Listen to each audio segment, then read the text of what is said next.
देखो, अब बात करेंगे हम ऑक्सीडाइजिंग एंड रिड्यूसिंग एजेंट की।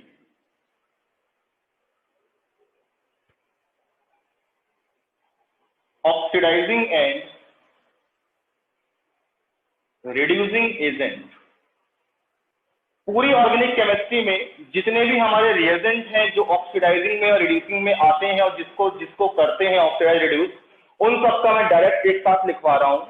तो आपको याद करने की बार बार जरूरत नहीं पड़ेगी, आपको मैं क्वेश्चन भी सेंड करूंगा, तो जैसे याद क्लियर कर लोगे, जैसे आप ये पढ़ लोगे वो क्वेश्चन अटेम्प्ट कर लेना।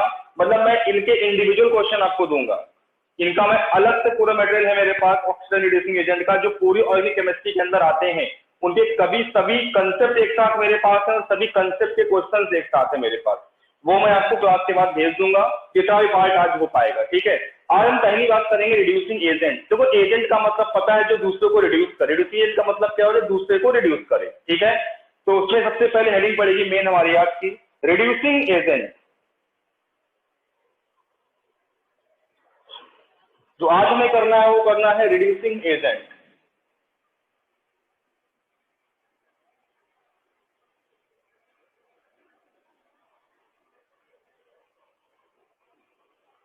रिड्यूसिंग एजेंट का मतलब क्या हो रहा है? रिडक्शन हो रहा है। रिड्यूसिंग एजेंट मतलब क्या? जो दूसरे को रिड्यूस करे। और रिडक्शन में क्या होता है? रिडक्शन में क्या होता है भाई? रिडक्शन में क्या होता है? एडिशन ऑफ हाइड्रोजन होता है। क्या होता है? एडिशन ऑफ हाइड्रोजन होता है। ठीक। दूसरा, रिमूवल ऑफ ऑक्सीजन होता है। आप सब लोग पढ़ चुके हो वैसे, इस चीज से आप वाकिफ हो। क्या होता है? Removal of oxygen, addition of hydrogen and removal of oxygen. ये जो प्रोसेस होता है ये कहलाता है रिडक्शन का प्रोसेस। ठीक है, और जो इसको करता है वो होता है हमारा रिड्यूसिंग एजेंट होता है। क्या होता है? वो रिड्यूसिंग एजेंट होता है। ठीक है, अब देखो, अब हम लोग बात करेंगे रिड्यूसिंग एजेंट कौन कौन से होते हैं, तो उनकी हम अलग अलग बात करेंगे कि वो किसको करता है किसको नहीं करता, इन सब के बारे में डिटेल में बात करेंगे। ठीक है, तो हमारे कौन कौन से रिड्यूसिंग एजेंट्स होते हैं पहले हम उनकी बात करेंगे। ठीक है, तो देखो जरा कौन कौन से रिड्यूसिंग एजेंट होते हैं, मैं एक साथ लिख रहा हूं कंबाइंड फॉर्म में। देखो, सबसे पहला होता है हमारा H2 के साथ Pt। H2 के साथ Pt सबसे पहला रिड्यूसिंग एजेंट होता है H2Pt, हाइड्रोजन के साथ मेटल सरफेस, मेटल कैटलिस्ट। दूसरा होता है विल्किंसन कैटलिस्ट। इसका फॉर्मूला क्या होता है? Tris triphenyl phosphine, tris triphenyl phosphine rhodium chloride, tris triphenyl phosphine rhodium chloride. ठीक है, नेक्स्ट लिंडार कैटलिस्ट। ना माइक बंद कर लो जिसका भी ऑन है। Lindlar catalyst. ठीक है, इसके बाद क्या होता है तुम्हारा? नेक्स्ट लिंडार कैटलिस्ट क्या होता है? H2 पैलेडियम के साथ calcium carbonate with क्यूनोलीन, with क्यूनोलीन।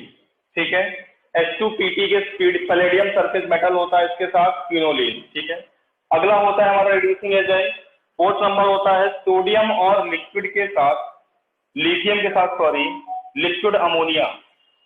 Sodium या लिथियम मेटल के साथ लिक्विड अमोनिया ले लो, इससे जो रिडक्शन होता है उसको बोलते हैं बर्क रिडक्शन। क्या होता है इसमें? Birch reduction.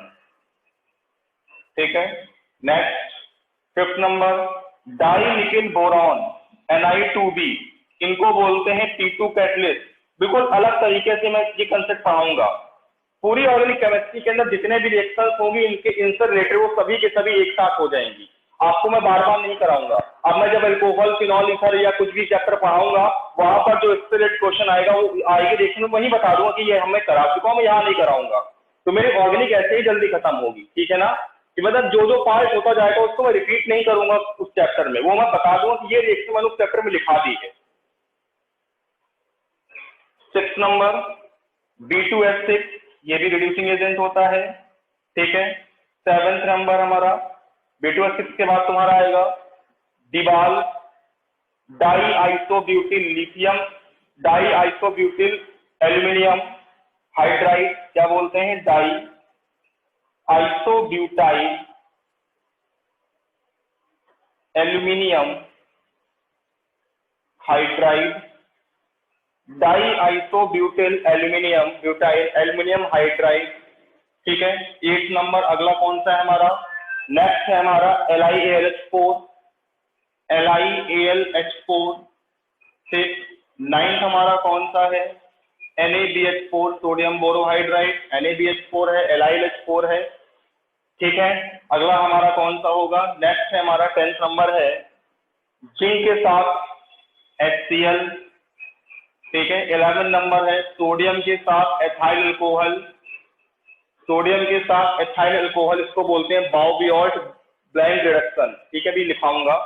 नेक्स्ट है हमारा 12th नंबर है MPB रिडक्शन, मेरविन पॉन्ड्रॉफ वेरले रिडक्शन, इसका फुल फॉर्म होता है मेरविन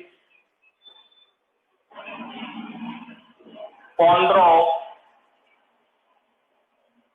वेरले रिडक्शन, मेरविन पॉन्ड्रॉफ वेरले रिडक्शन, ठीक है। नेक्स्ट होता है वल्फ किस्नर रिडक्शन, वल्फ किस्नर रिडक्शन, और लास्ट होता है मोजिंगो रिडक्शन, मोजिंगो रिडक्शन। ये हमारे 14 रिड्यूसिंग एजेंट होते हैं जो अलग अलग काम आएंगे, हम इन्हीं की बात करेंगे। हमारी पूरी ऑर्गेनिक केमिस्ट्री में इनसे 15वां कोई नहीं है, हम इन्हीं में घूम फिर के बात करेंगे। आज मैं आपको सिंपल से एक ही लेक्चर में ट्रिक बता दूंगा कि कौन किससे रिडक्शन करता है और कैसे करता है, एक साथ रिएक्शन करा दूंगा, बता दूंगा कैसे क्या बनता है, ठीक है ना।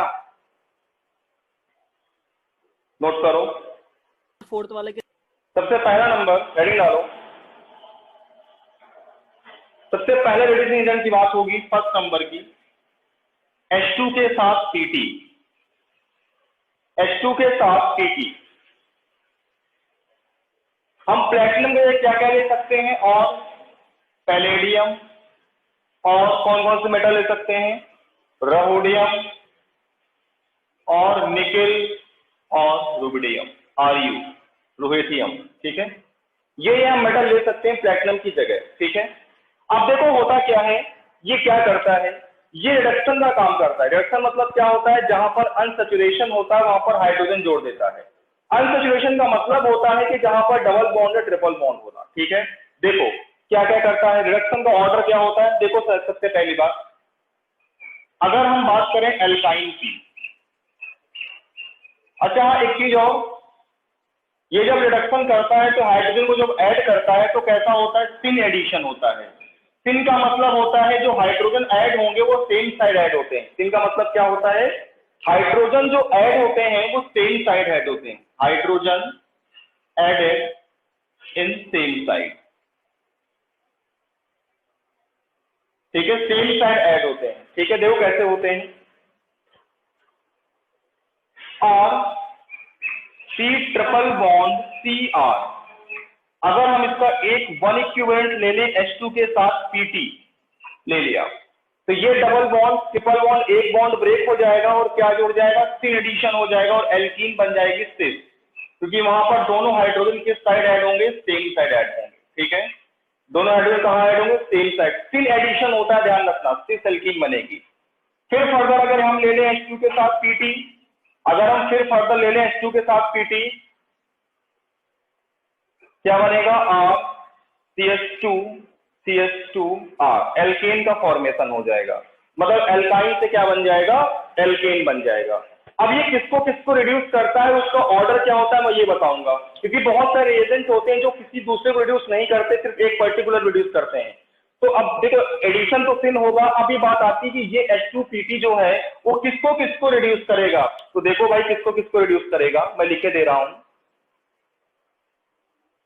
ऑर्डर में लिख रहा हूं, ऑर्डर में RCOCl एसाइल क्लोराइड, RCOCl इसको किसमें करेगा, RCH2OH में करेगा, किसमें करेगा, सॉरी RCHO में करेगा, RCHO।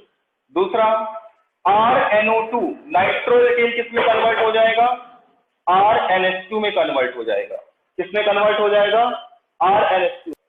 RNO2 किस में कन्वर्ट होता है? RNH2 में कन्वर्ट होता है। ठीक है, नेक्स्ट है हमारा, फिर कौन आता है? ट्रिपल बॉन्ड आता है। रिएक्टिविटी ऑर्डर लिख रहा हूं, टॉप से बॉटम में डिक्रीज करती है। जो ऑर्डर लिख रहा हूं वो रिएक्टिविटी ऑर्डर लिख रहा हूं। R की ट्रिपल बॉन्ड CR किस में कन्वर्ट होगा? सिर्फ एल्कीन में कन्वर्ट होगा। RCH double bond CHR, one equivalent लेंगे। अगर एक हाइड्रोजन लेंगे तो इसमें कन्वर्ट होगा, दो लेंगे तो एक साथ एल्केन में कन्वर्ट हो जाएगा। ठीक है, उसके बाद तुम्हारा आता है RCHO। कौन आता है? सॉरी, इसके बाद आता है तुम्हारा alkene, RCH double bond CHR। ये किस में कन्वर्ट होती है? RCH2 CH2R, एल्केन में कन्वर्ट होता है। फिर तुम्हारा आता है एल्डिहाइड, RCHO। ये किस में कन्वर्ट करता है? 1 डिग्री अल्कोहल में कन्वर्ट करता है। किस में कन्वर्ट करता है? 1 डिग्री अल्कोहल में कन्वर्ट करता है। RCH2OH। ठीक है, फिर तुम्हारा आता है कीटोन। कीटोन 2 डिग्री अल्कोहल में कन्वर्ट करता है रिडक्शन में। सबको पता है कि जब कीटोन रिडक्शन होता है तो 2 डिग्री अल्कोहल में कन्वर्ट होता है, RCHOH। ठीक है, मतलब जैसे से हम ऊपर से नीचे आ रहे हैं, रिएक्टिविटी क्या हो रही है? डिक्रीज कर रही है। ये डिक्रीजिंग ऑर्डर रिएक्टिविटी है, ध्यान रखना। मतलब कहने का, जब हम नीचे से ऊपर जा रहे हैं तो रिएक्टिविटी इंक्रीज करेगी। अभी क्वेश्चन आपको दूंगा, बहुत शानदार क्वेश्चन दूंगा अभी, रिएक्टिविटी बढ़ेगी। ठीक है, आगे देखो, अगला कौन सा है? RCN। RCN किस में कन्वर्ट होगा? देखो इसके बाद आएगा, इसके बाद RCN आएगा, RC ट्रिपल बॉन्ड N। और सब में रिएजेंट क्या होगा? H2PT H2PT H2PT H2PT H2PT H2PT। यहां भी क्या होगा? H2PT। ये सभी H2PT के साथ रिएक्शन कर रहे हैं। ये किस में कन्वर्ट हो जाएगा? 1 डिग्री अमाइन में कन्वर्ट होगा, RCH2NH2। डायरेक्ट कन्वर्जन याद रखो, डायरेक्ट, कुछ सोचना वोचना नहीं है, डायरेक्ट कन्वर्जन याद रखो। तो ये होता है रिएक्टिविटी ऑर्डर। सबसे कम रिएक्टिव कौन होता है? RCN होता है। सबसे कम रिएक्टिव कौन होता है? RCN। अगर किसी एक कंपाउंड में सबके सब ग्रुप लगे हैं तो सबसे पहले कौन होगा रिड्यूस? RCOCl होगा। ठीक है, आप जल्दी से उसको नोट करें। उसके हम एक क्वेश्चन देते हैं आपको, उसमें आप बताना है आपको क्या होगा। क्या हो रहा है? हाइड्रोजनेशन ही तो हो रहा है, रिडक्शन हो रहा है, हाइड्रोजन का एडिशन तो हो रहा है। और हाइड्रोजनेशन किस पे डिपेंड करता है? याद रखो, जब एल्काइन का हाइड्रोजनेशन होता है तो आपसे पूछेगा कि हाइड्रोजन किस में ज्यादा होगा। तो हीट ऑफ हाइड्रोजनेशन जो होती है वो इनवर्सली होती है स्टेबिलिटी ऑफ एल्कीन। कहने का मतलब है, देखो जब भी हाइड्रोजनेशन होगा तब तक एनर्जी निकलती है। Heat of hydrogenation, sorry, hydrogenation process कैसा होता है? एक्सोथर्मिक होता है। मतलब जब कहीं भी हाइड्रोजन जुड़ता है तो एनर्जी निकालता है। अब एनर्जी ज्यादा कब निकालेगा? जब एल्कीन की स्टेबिलिटी कम होगी। जो एल्कीन है जितना लेस स्टेबल होगा उतनी ही हीट ऑफ हाइड्रोजनेशन ज्यादा होगी। अभी इसका भी क्वेश्चन कराऊंगा आपसे। ये मैंने कॉन्सेप्ट आपको पढ़ाया हाइपर कॉन्जुगेशन में, जीओसी में पढ़ाया था। मैंने वहां पे स्टेबिलिटी का ऑर्डर बताया था और हीट ऑफ हाइड्रोजनेशन का भी ऑर्डर बताया था। ठीक है ना, मैं एग्जांपल यहाँ पे कराऊंगा। मेरी बात सुनो ध्यान से, मैं क्या कह रहा हूँ। हाइड्रोजनेशन प्रोसेस का मतलब है, हाइड्रोजनेशन प्रोसेस में जो एनर्जी होती है वो रिलीज होती है। मतलब जो हाइड्रोजनेशन प्रोसेस होता है, हाइड्रोजन का एडिशन प्रोसेस जो होता है वो एक्सोथर्मिक प्रोसेस होता है, क्योंकि उसमें एनर्जी रिलीज करती है। ठीक है, अब कब ज्यादा एनर्जी रिलीज करेगी वो डिपेंड करता है एल्कीन पे। एल्कीन जितनी कम स्टेबल होगी, हीट ऑफ हाइड्रोजनेशन उतना ही ज्यादा होगा, उतनी ज्यादा एनर्जी निकलेगी। समझ गए? तो अभी इसका ऑर्डर में लिखवाऊंगा, क्वेश्चन कराऊंगा, तो आप पहले इसको नोट करें। अगर मैं आपसे पूछूं कि हीट ऑफ हाइड्रोजनेशन किसमें ज्यादा होगा तो आप बताओगे। ऑर्डर क्वेश्चन लिखो, right the increasing order of, right the increasing order of, right the increasing order of heat of hydrogenation. Right of increasing order of heat of hydrogenation. मतलब alkene जितनी कम stable होगी उतना ही हीट ऑफ हाइड्रोजनेशन ज्यादा होगा। Simple सी बात है। मतलब hydrogenation कैसा प्रोसेस होता है? एक्सोथर्मिक प्रोसेस होता है। जब हाइड्रोजनेशन होगा तब तब हीट निकलेगी। हीट कब ज्यादा निकलेगी? जब स्टेबिलिटी एल्कीन की लेस होगी। ठीक है, देखो एग्जांपल।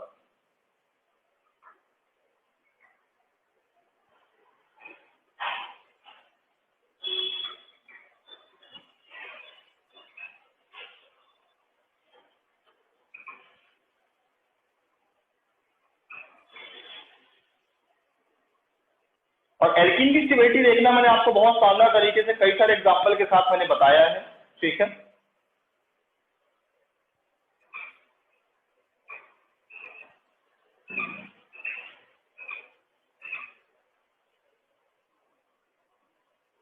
एल्कीन की स्टेबिलिटी किस किस पे डिपेंड करती है? Hyper conjugation, number of alpha hydrogen and resonance, ठीक है। देखो यहां पर रेजोनेंस नहीं हो रहा है, यहां पर कितने अल्फा हाइड्रोजन है? 4 अल्फा हाइड्रोजन, ओके। देखो यहां पर रेजोनेंस नहीं हो रहा है, यहां पर 3 2 5 2 7 अल्फा हाइड्रोजन, ठीक है। यहां पे 2 2 4 3 7 3 10 10 अल्फा हाइड्रोजन, ठीक है। यहां पे 3 3 6 2 8 8 अल्फा हाइड्रोजन है और रेजोनेंस भी हो रहा है 5 सिंगल 5। देखो 5 single 5 double single double resonance भी हो रहा है, ठीक है। तो यहां पर क्या हो रहा है? रेजोनेंस। सबसे स्टेबल एल्कीन कौन सी होगी? ये वाली होगी। तो इसका हीट ऑफ हाइड्रोजन सबसे कम होगा, समझ गए। सबसे ज्यादा किसका होगा? ए वाले का, उससे कम बी, उससे कम सी, सबसे कम किसका होगा? डी का होगा, ठीक है। तो ये किसका ऑर्डर है? हीट ऑफ हाइड्रोजनेशन का ऑर्डर है।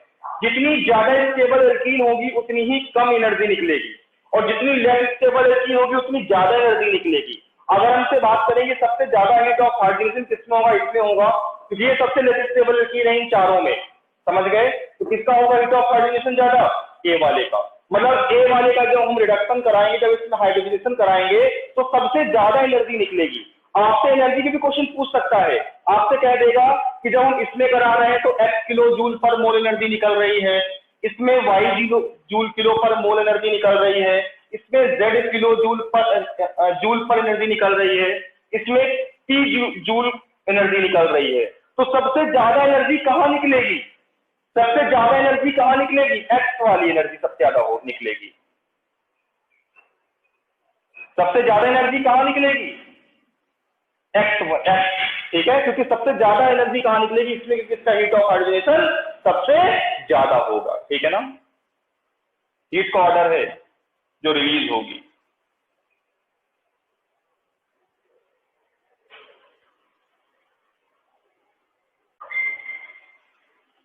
अब देखो क्वेश्चन करेंगे हम लोग।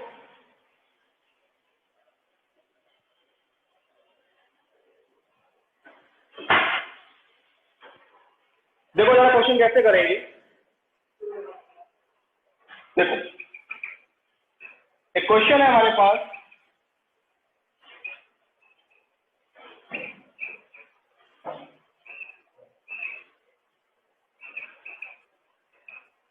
ठीक, आपसे बोला H2 के साथ PT लिया है, A बनेगा, क्या बनेगा? A बनेगा। फिर हमने कहा सर जो A बनेगा उसकी रिएक्शन फर्दर करा दी मैंने H2 के साथ PT लेके, सर B बन गया। क्या बन गया? B बन गया, ठीक है।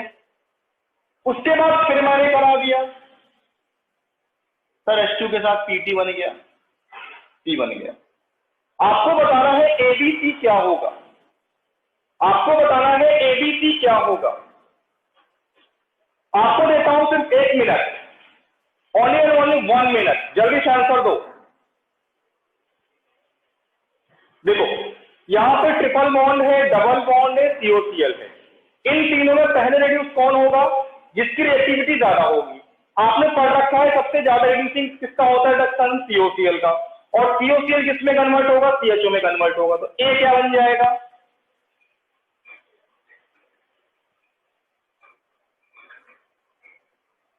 CHO। अब B क्या बनेगा यार?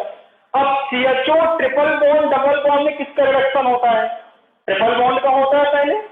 इन तीनों में किसका पहले होता है? ट्रिपल बॉन्ड का। ट्रिपल किस में कन्वर्ट होगा? डबल में कन्वर्ट हो जाएगा।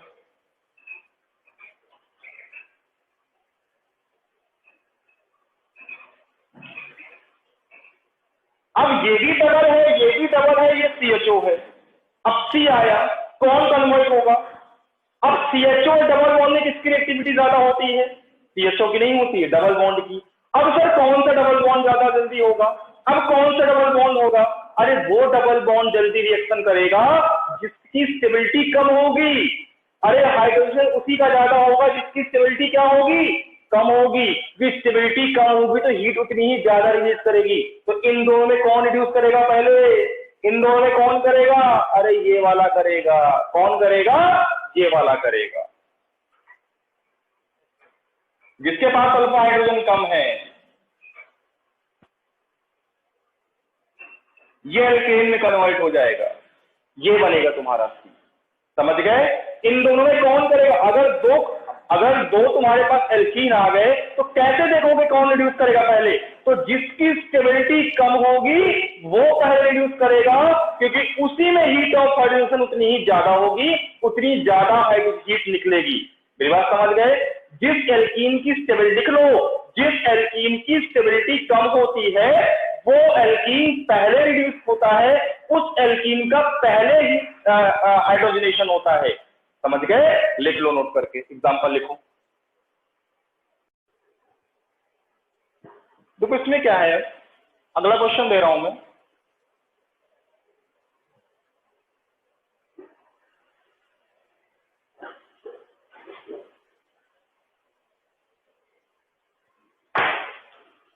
अब देखो विल्किंसन कैटलिस्ट, सेकंड नंबर आएगा।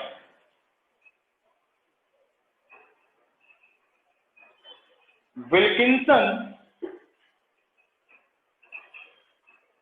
कैटलिस्ट, इसका फॉर्मूला क्या होता है? Tris triphenyl phosphine rhodium chloride.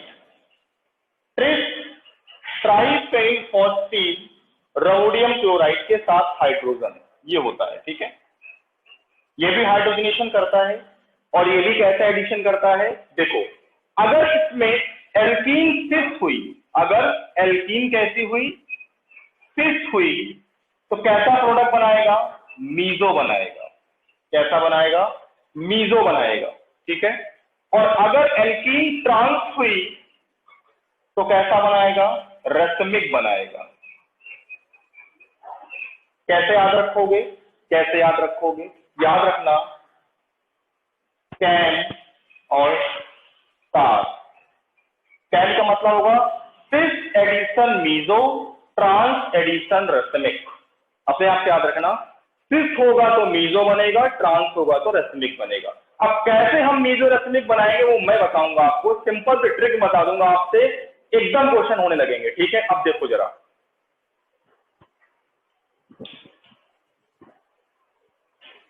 Wilkinson catalyst केवल और केवल एल्कीन को और एल्काइन को ही रिड्यूस करता है, इसके अलावा किसी फंक्शनल ग्रुप को रिड्यूस नहीं करता। तो एक नोट लिखो पहले, लिखो लिखो, दिस कैटलिस्ट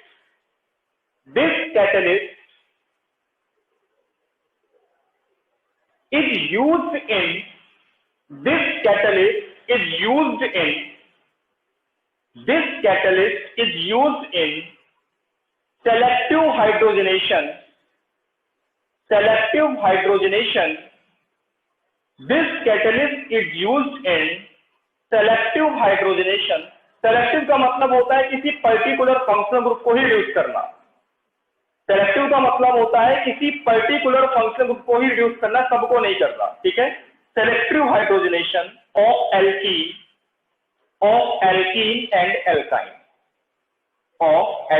एंड एल्काइन। ठीक है, एल्काइन होगा तो सिन बनाएगा, सिस बनाएगा। ठीक है, without alkene and alkyne,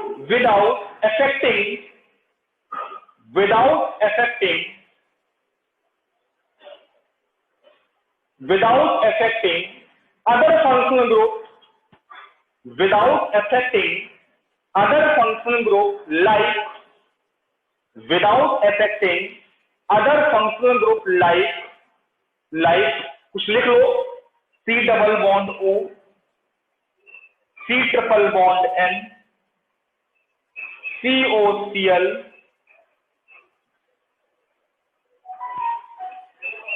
COOR और H एक्सेट्रा। मतलब एल्काइन और एल्कीन को छोड़कर ये कैटलिस्ट किसी दूसरे को रिड्यूस नहीं करता। सिंपल वर्ड में आप इतना बोल सकते हो, यही लाइन में लिखा रहा हूं आपको। ठीक है, कोई डाउट नहीं। और यहां भी क्या होता है, जो एल्कीन लेस स्टेबल होती है पहले वो रिड्यूस होती है, जो एल्कीन पहले वो एल्कीन रिड्यूस होती है जो लेस स्टेबल होती है, ठीक है ना। तो लिख लेना इसको, less stable alkene first reduce, सबसे पहले फर्स्ट नहीं reduce, less stable alkene firstly reduce. तो अगर मैं आपसे क्वेश्चन करूं कि जरा बताओ मुझे कि 4 एल्कीन दे रहा हूं, इनमें से रिड्यूस को सबसे पहले कौन रिड्यूस होगा, ये ए है,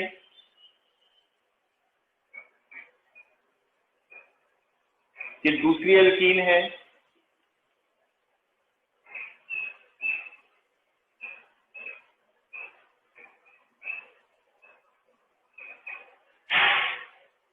ये तीसरी एल्कीन है,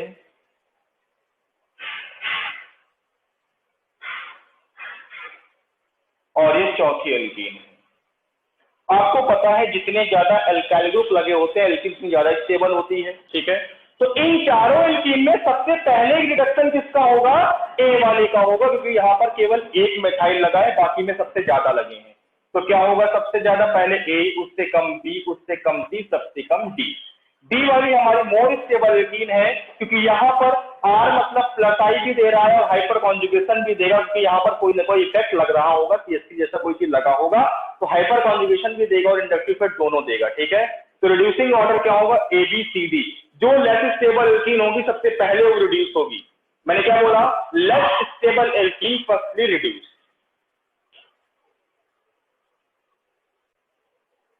जैसे हम लोग जहां H2 लेते हैं, अगर D2 ले लें वहां पर तो D जुड़ जाता है, ध्यान रखना। अगर हमने H2 के प्लेस पे D2 ले लिया तो D जुड़ जाता है, जहां हाइड्रोजन जुड़ता है वहां ड्यूटेरियम जुड़ जाता है। देखो एग्जाम्पल देखो, मैं एग्जाम्पल पहले आपको समझाऊंगा, देन आप करना। ये हमारी सिस एल्कीन है, एक क्या है, सिस एल्कीन है हमारी एक, हमारी है तो हमारी है। अब इसको हम क्या करेंगे, विल्किंसन कैटलिस्ट के साथ रिड्यूस करेंगे तो प्रोडक्ट क्या बनेगा, सर सिस बनेगा। अब सिस कैसे बनेगा, सॉरी मीजो बनेगा। मीजो का मतलब क्या होता है, मैंने आपको पढ़ाया, मीजो का मतलब होता है ऑप्टिकली इनएक्टिव कंपाउंड। कैसे, उसमें इंटरनल कंपनसेशन होता है। मतलब मीजो में मैंने बोला था, अगर हमें मीजोमर देखना है तो हम एक ही कंपाउंड में देखते हैं, कम से कम उसमें 2 कायरल सेंटर होने चाहिए, और अगर कोई भी उसमें सिमेट्री प्रेजेंट है तो मीजो कहलाता है, ठीक है। देखो कैसे बनेगा, 2 लाइनें ऐसे खींचना, 2 कायरल सेंटर वाली, इस तरीके से, ठीक है। जो बल्कि ग्रुप आर है इनको क्या करना, इनको ऊपर नीचे लगा देना इस तरीके से मीजो बनाने के लिए, ठीक है। चलो मैं यहाँ पे D2 ले रहा हूं, D2 से अच्छा समझ में आएगा। हाइड्रोजन पहले से ही है, दोनों कार्बन के पास हाइड्रोजन है, तो यहाँ भी हाइड्रोजन लगा दो, यहाँ भी लगा दो, और अब दोनों D2 मतलब यहाँ D लगेगा, तो दोनों यहाँ पे D लगा दो, ठीक है। अब आप बीच से क्या करो, मिरर डालो, आप देखोगे सुपर इम्पोज करेगा, जो नीचे वाला है ऊपर की मिरर इमेज बनाएगा। इसका मतलब क्या है, ये मीजोमर होगा। क्या होगा, ये मीजोमर होगा। मीजोमर का मतलब होता है ऑप्टिकली इनएक्टिव। ऑप्टिकली इनएक्टिव क्यों होगा, क्योंकि उससे कोई ना कोई सिमेट्री प्रेजेंट होगी। आपको नहीं है तो देखो, आप यहां से कोई प्लेन डाल दो, मिरर डाल दो, देखो जरा मिरर, ये जब इसकी मिरर इमेज बनाएगा बिल्कुल सेम है, देख लो, सुपर इम्पोज करेगा, और सुपर इम्पोज जब करता है इसका मतलब क्या होता है, वो कहता है ऑप्टिकली इनएक्टिव है। और ध्यान रखना, मैंने आपको समझाया था, मीजोमर एक ही कंपाउंड में देखते हैं, सेम है। मीजोमर हम 2 कंपाउंड में कंपेयर नहीं करते, मीजोमर एक ही कंपाउंड में देखते हैं, ठीक है ना, हमेशा याद रखना। तो ये हमारा क्या हो गया, मीजोमर। और मीजोमर की कंडीशन क्या है, उसके पास एटलीस्ट 2 कार्बन होने चाहिए कायरल, ठीक है। एक कार्बन में हम मीजोमर नहीं देखते हैं, हमेशा एटलीस्ट 2 होने चाहिए, ठीक है। और अगर यही एल्कीन हमारी ट्रांस होती,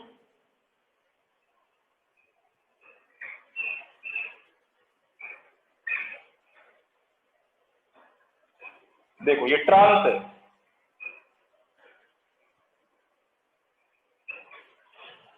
अगर एल्कीन हमारी क्या होती, ट्रांस होती, और अगर विल्किंसन कैटलिस्ट के साथ D2 लेते तो क्या बनता, रेसमिक बनता। रेसमिक का मतलब क्या होता है, mixture of D and L, mixture of D and L।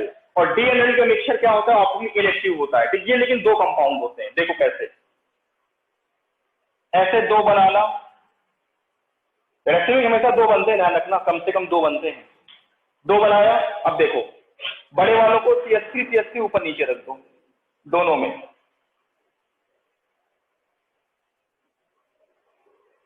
ठीक है। H ऐसे करना, अगर यहाँ पे H लगाना तो इस वाले में यहाँ H लगा देना, इस वाले में यहाँ लगाना तो इस वाले में यहाँ लगा देना, बाकी D जोड़ दो। क्या बन गया, इसको बोलते हैं, प्लस लगा देना बीच में, इसको बोलते हैं रेसमिक मिक्सचर। क्या बोलते हैं, रेसमिक मिक्सचर बोलते हैं। क्या बोलते हैं, ये हमारा होता है mixture of D and L form is called racemic mixture बोलेंगे। क्या बोलेंगे, रेसमिक मिक्सचर। तरीका मैंने बता दिया है, पहले ऊपर नीचे इनको लिख लो अलग अलग। अगर एक में हाइड्रोजन यहाँ लगाए दूसरे में इधर लगा दो, अगर इस वाले में यहाँ लगाए तो इस वाले में इधर लगा दो, बाकी डी जोड़ दो, सिंपल। क्या बन जाएगा, रेसमिक। इस वाले में एक ही बनता है, दोनों सब सेम साइड लगा दो और कुछ नहीं करते मीजो में।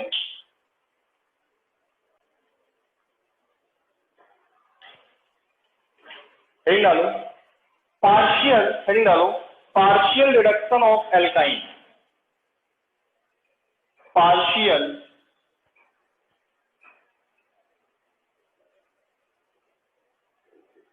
Reduction of alkyne. इसका मतलब होता है अब जो हम रिएजेंट लेंगे वो एल्काइन को सिंपल एल्कीन में रिड्यूस करेंगे, ना कि एल्केन में, ठीक है। वो एल्कीन पे ही रुक जाएंगे, उसके आगे फर्दर रिड्यूस नहीं करेंगे। कहने का मतलब है जो अब हम जो लेने वाले हैं रिएजेंट, उनमें एल्काइन से क्या बनेगा, सिंपली एल्कीन ही बनेगा, एल्केन में कन्वर्ट नहीं होगा, वो वहीं पर रुक जाएगा, ठीक है। वो एल्कीन के आगे एल्केन में कन्वर्ट नहीं होगा। अब वो कौन कौन से रिएजेंट हैं, तो बेटा वो कौन कौन से रिएजेंट, सबसे पहला है आपका लिंडलार कैटलिस्ट, लिंडलार कैटलिस्ट, ठीक है। इसका केमिकल फॉर्मूला क्या होता है लिंडलार कैटलिस्ट का, हाइड्रोजन के साथ CD CaCO3 साथ में क्यूनोलीन, संग में क्यूनोलीन, ठीक है। नेक्स्ट अगला होता है आपका डाइनिकिल बोरान Ni2B, इसको बोलते हैं P2 कैटलिस्ट। क्या बोलते हैं, P2 कैटलिस्ट। और फिर होता है लिथियम और सोडियम के साथ लिक्विड अमोनिया, लिथियम और सोडियम के साथ लिक्विड अमोनिया, इससे जो रिडक्शन होता है उसको बोलते हैं बर्च रिडक्शन।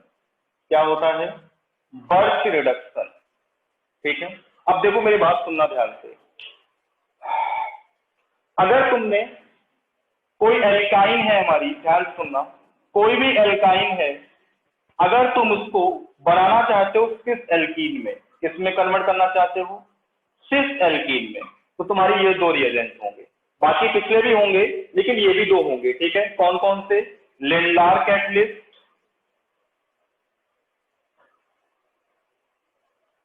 लिंडलार कैटलिस्ट या फिर डाइनिकिल बोरॉन ले सकते हैं।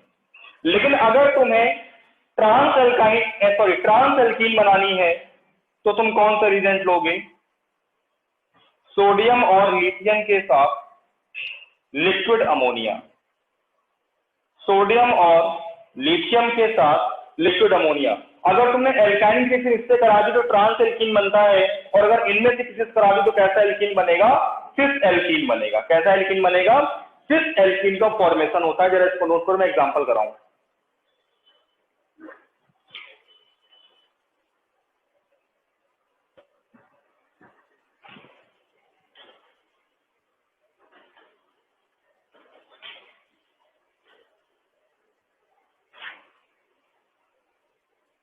कि सिर्फ और सिर्फ एल्काइन को रिड्यूस करते हैं, बाकी नहीं करते।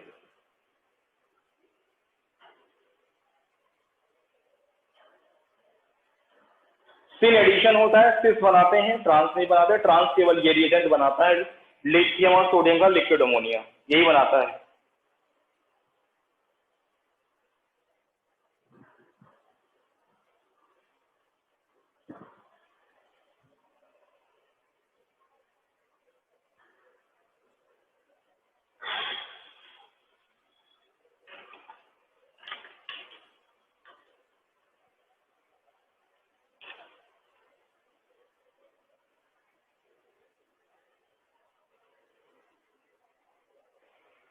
देखो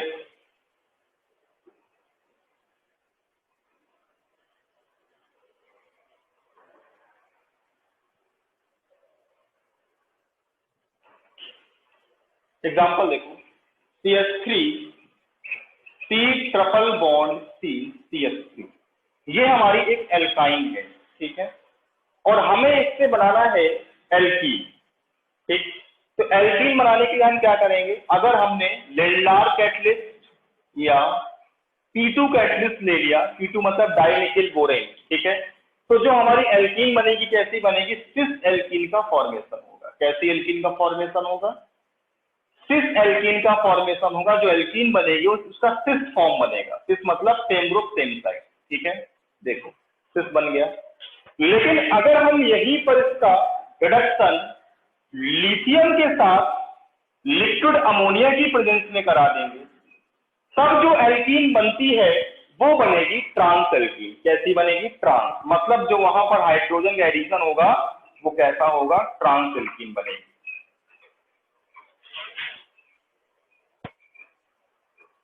मेरे कहने का मतलब सिंपल इतना है, ठीक। अब अगर इसका हम फर्दर रिएक्शन कराते हैं तो सिस है तो मीजो बनेगा और ट्रांस है तो रश्मिक बनेगा, ठीक है। अगर इसका हम फर्दर कराते हैं प्लेटिनम के साथ हाइड्रोजन या किसी भी कैटलिस्ट की प्रेजेंस में हाइड्रोजनेशन, तो सिस के साथ मीजो बनेगा और ट्रांस के साथ क्या बनेगा, रश्मिक मिक्सचर बनेगा, ठीक है ना। नोट करो जल्दी से इसको। देखो बर्थ रिडक्शन क्या होता है,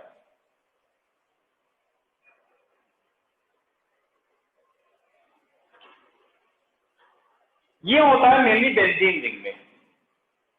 एजेंट क्या होता है, कौन कराता है, सोडियम और लिथियम के साथ लिक्विड अमोनिया की प्रेजेंस में होता है, ठीक है। अब देखो होता क्या है, मैं तुम्हें सिंपल बता दूं, इसके बेस एडवांस भी क्वेश्चन आ चुका है और वो क्वेश्चन मुश्किल से 5 सेकंड का क्वेश्चन था, अगर तुम्हें क्लियरली वो समझ में आता है तो। देखो ये हमारी बेंजीन रिंग, ये हमारी है बेंजीन रिंग, ठीक है। और अगर इस बेंजीन रिंग से यहां पर कोई भी प्लस एम प्लस आई ग्रुप लगा है, अगर यहां पर कोई भी प्लस एम प्लस आई ग्रुप लगा है और अगर तुम इसका रिडक्शन कर देते हो इस एजेंट की प्रेजेंस में सोडियम और लिथियम के साथ, दोनों मेटल में कोई एक ले सकते हो, लिक्विड अमोनिया की प्रेजेंस में, तो जो कंपाउंड बनता है वो क्या होता है, देखो ये बन जाता है।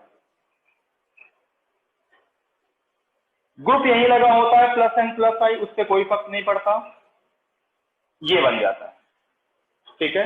क्या बन जाता है, इस तरह की एल्कीन बन जाती है, ठीक है ना। लेकिन अगर यहीं पर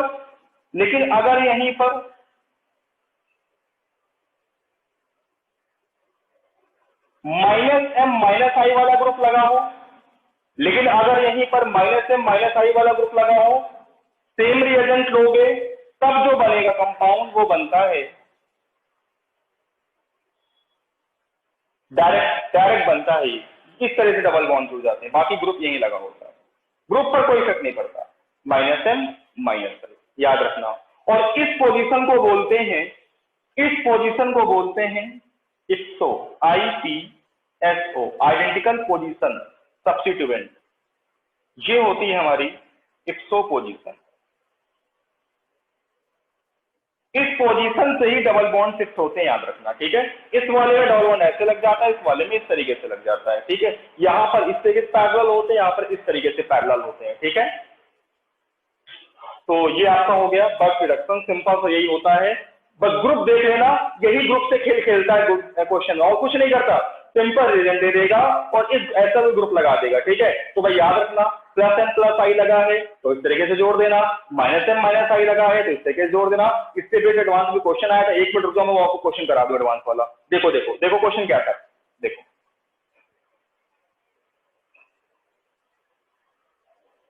सॉरी ये नहीं था, ये गोला बना था इस तरीके का, ठीक है। कुछ इस पोजीशन में डबल बॉन्ड नहीं बना था, यहां लिखा था C OH और पूछा था कि कौन सा रिडक्शन होगा, और इसने पूछा था प्रोडक्ट क्या बनेगा और रिएजेंट दे दिया था, तो क्या बनेगा भाई, यहां पर ये बन जाएगा।